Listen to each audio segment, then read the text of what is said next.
And we all know that the voltage is very necessary and very important to choose the suitable hose crimping machines. Because we know different countries require different voltages. For example, the regular voltage is 220, 380.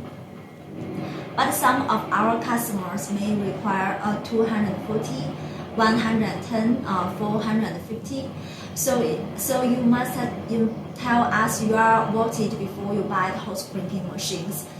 If you buy the hose crimping machine but with wrong voltage, that may be a disaster for you. So please make sure you confirm the correct voltage before you buy the hose crimping machine.